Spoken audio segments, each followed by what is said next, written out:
ازيكم عاملين ايه؟ يا رب تكونوا بخير. معاكم نسمة وصفات سهلة وبسيطة. هنعمل بقى النهاردة مربى الفراولة لرمضان. كل سنة وانتم طيبين. بدل ما نروح نشتريها غالية اعمليها في البيت وشوفوا الفيديو ان شاء الله للاخر. شوفوا هتطلع معانا ازاي باللون ده والقوام الجميل ده. بصوا لونها حلو ازاي، بصوا ما شاء الله. وازاي تطلعيها بقى بالقوام المظبوط زي بتاع بره بالظبط.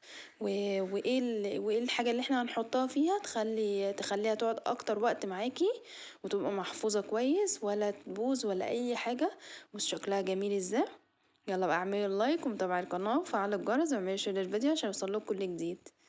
بصوا جميله جميله بجد، مش هتفرقيها اصلا عن بتاعه بره. من حلاوتها وريحتها هتعمليها على طول، مش هتجيبيها تاني من بره خالص. وسهلة جدا، وطبعا حاجة نظيفة انتي عاملاها في بيتك وعارفة هي مغسولة كويس. ايه اللي انتي حاطة ايه بالظبط. يلا بقى تعالى نشوف هنعمل ايه. جبنا بقى كده الفراولة، مسكناها غسلناها كويس جدا وحطيناها في الحلة اللي احنا هنشتغل فيها. بصوا الفراولة نظيفة ازاي، ولونها طبعا كل ما نوع الفراولة بيبقى حلو كل ما يطلع معاكي المربى حلوة. هنمسكها بقى، انا مش هقسمها كلها، انا بس الكبيرة يعني اي واحدة كبيرة مسكتها بس قسمتها اتنين زي ما انتوا شايفين كده. يعني الصغيرة سبتها زي ما هي عشان تطلع معاكي اللي هي فيها لحم كده زي بتاعت بره زي ما احنا بنشتريها. هنجيب بقى نحط لها بقى سكر قد ايه. هحط لها 3 كوبايات ونص من السكر، ما يعادل كيلو الا ربع من السكر. يعني لو عايز تعملي يعني بالميزان عايز تعملي بالكوبايات ماشي. انا حطيت كيلو الا ربع من السكر على هو نفس مقدار 3 كوبايات ونص من السكر. هناخدهم بقى نحطها على النار بدون اي نقطة مية خالص، وانا باكد على المعلومات بدون اي نقطة مية. حطيتها بقى كده على النار. بصي هي اول ما انتي تحطيها بصي هتبدأ تنزل مية ازاي. هي اصلا هتنزل ميه مع السكر، هيبداوا بقى يعملوا بقى ان شاء الله مربى. شوفي يعني الفيديو الاخر وانت هتشوفي هتتعمل ازاي بدون نقطه ميه عليها. بص بقى كده خلاص السكر بقى لما قلبتها السكر نزل لتحت. وكلها بقى دابت مع بعض. انا معليه النار على الاخر خالص، يعني تعلي النار على الاخر، ما تقوليش اوطي عشان خاطر السكر، لا علي النار على الاخر. بص انا بحاول اوريكم الصوص بتاعها. انا ما حطيتلهاش ميه، دي الميه اللي نزلت منها. بس بقى الفراوله عماله معكساني يعني. بصوا لونها جميل ازاي. عليت زي ما قلت لكم بقى على الاخر، وكل كل 10 دقايق كده ابدا اقلبها في البدايه. وبعد كده بقى انت اصلا في النهايه بقى هنسيبها بقى براحتها مع نفسها خالص. بس كل ما تعلي النار ما تخافيش، يعني ما تخافيش لما انت تقولي مثلا علي النار هتلسع، لا خالص. بصوا ما شاء الله بدات تنزل ميه كمان اكتر ازاي.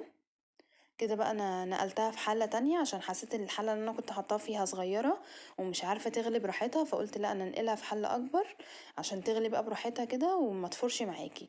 اهم حاجه ما تغطيهاش عشان لو غطيتيها هتفور. فدي اهم حاجه في الموضوع، انتي ما تغطيش الفراوله. وخلي معاكي تبقى الحله كبيره شويه يعني فيها مساحه اللي هي تغلي براحتها عشان متفضليش واقفه جنبيها. هنبدا بقى نشيل الريم ده بعد ما غليت شويه. تبداي بقى تشيلي الريم ده على قد ما تقدري شيليه. هو يعني ايه عشان تطلع معاكي النتيجة احسن. يعني بصي اللي انا شلته الكمية دي فيها حاجات بسيطة بس قلت مش مشكلة، يعني انا شلت على قد ما اقدر او على قد ما تقدري ابدأي شيليها. ولو فيها حاجات بسيطة هي مش هتأثر فيها. بص بقى كده خلاص انا شلت زي ما قلت لكم الريم اللي هو عليها او الوش اللي هي عملته. وقلبتها بردك تقلبتين. كل شويه هفضل اقلبها. ده بقى ايه؟ دي الماده الحافظه بتاعتها، دي ربع معلقه من الملح ليمون. طب انا ما عنديش ملح ليمون اعمل ايه؟ نص مع نص ليمونه.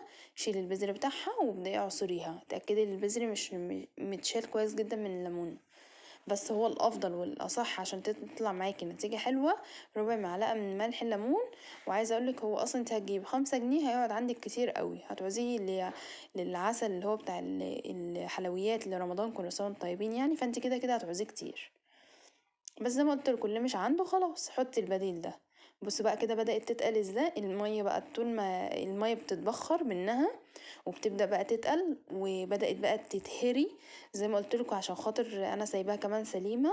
بس لو في واحدة كبيرة بدأت قسمتها وتسيبيها سليمة تبقى معاكي بقى مغضغضة كده زي بتاعت بره، تحسي ان هي فيها لحم كده. بصوا جميلة ازاي. كل ما تسيبيها وكده النار عالية عليها، كل ما تسيبيها بقى تسيبيها زي ما انت شايفاها كده تبدأ معاكي تتقل وتبقى حلوة بقى معاكي. المية اللي فيها تبدأ تتبخر وهتبقى تتقل بقى معاكي، ولونها كمان بقى يبدأ يغمق كده اللي هو اللون اللي هو يعني اللون زي بتاع بره بالظبط. مبقتش اللون الاحمر بتاعها. بصوا بقى لونها جميل ازاي. في الوقت بقى الاخير ده ابدأي بقى وطي على الاخر، عشان ليه بقى خلاص بقى هي تقلت قوي، عشان ما تلسعش معاكي. وطي بقى في الاخر في اللحظة دي. بص خلاص انا بوريكم اللي هي خلاص كده، هي خلاص قفلت يعني عليها، خلاص تقلت ما فيهاش اي نقطة مية.